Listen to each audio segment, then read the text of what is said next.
I thank you. Max was an 8.5-pound baby at birth? He was a big boy and went into labor on tax day. Really? Yeah. Quite taxing then, I'd imagine. Quite taxing. 24 hours of labor. Well, it's good to have you back.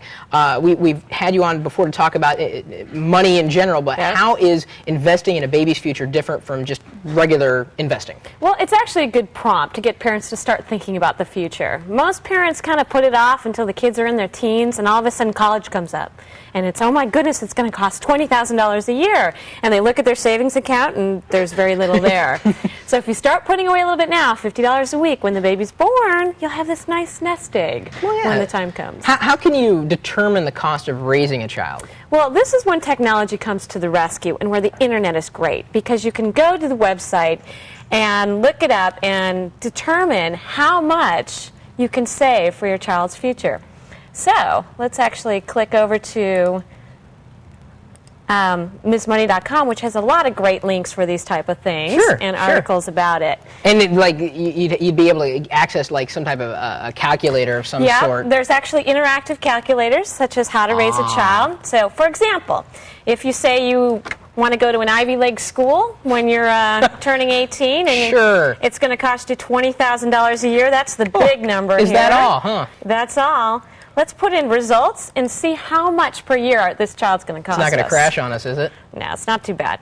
So Max already is age 0, or 0 to 1, is costing me $11,000 a year. Yikes. I really need to think about saving. Yeah. But look, when it jumps up when he's 17, 18 years old, $23,000 a year. Well, it takes a lot of money. It's important to think, though. I mean, you got to think almost 20 years ahead of time, and that's what doing all this, that's why it's all important. Yeah. You had a website there briefly, wiredscholar.com. What are people going to find there? This is a great site to go to determine how much a month you should put away. Oh. So think about where you want your kid to go to college, how much you want to spend on them when they're growing up, and then you could come in and put in your savings goal, which tells you on the previous calculator, and you can find out how much you need to put away each month. Are there any specific programs for education? I remember there's a term that was floating around when I was growing up, education IRA. Yep. There's still what's called education IRAs, but they got smart and renamed it. After all, IRA is individual retirement account, and college planning and retirement don't seem to go together. Unless you're an older parent. However, they renamed it. It's now an educational savings account. And there's lots of places you can invest your money. There's UGMAs, there's 529s, there's I-bonds, and there's ASAs. So the internet's a great place to come and find interactive charts, look and compare them all, and decide which place is best for you to put your cash. Oh, well, that's good to know. Then with the internet, being this source of information, you're at the Motley Fool. I mean, when I think of going to Fool.com, are these guys okay? Can you trust Fools? Actually, they make a light spin on it. So financial planning can be a daunting task. And so they make it seem friendly. And so it doesn't seem so difficult when you come to the Fool.com. They make it simple for you. Now, when I was growing up, I think in about 7th or 8th grade, about 1988, my parents gave me about $2 to $3 every 2 weeks for an allowance. How would that translate in today's economy, that dollar amount? That's a good question to ask, because we think about, well, I only got a few dollars a week when I was a kid, and I'm supposed to give my kid $20 a week, and you kind of maybe want to have the same standard of living for your child as you did, or better. It just depends. Got some great calculators on that, and let's actually go in and put in your amount and see what we get here. I'm almost afraid.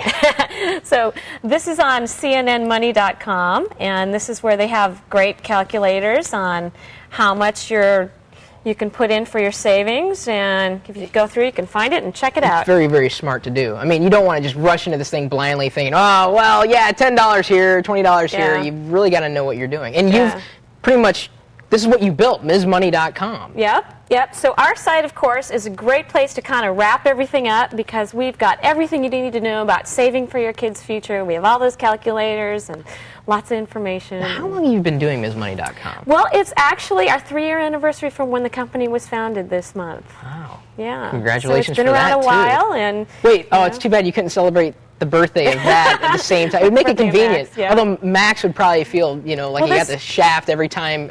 This is my first baby, and my second baby's Max. You consider this your first baby? I'm the founder. This is my first baby. It took years of birth and, lots of effort. I'm sure this was probably a lot less painful in the physical sense. Yes, the website. Good to know. Thank you, Tiffany. Yes, you're welcome. For the plethora of information. And she's also sharing her child investing knowledge on our website, techtv.com/call for help. Up next, fame, fortune, and a bevy of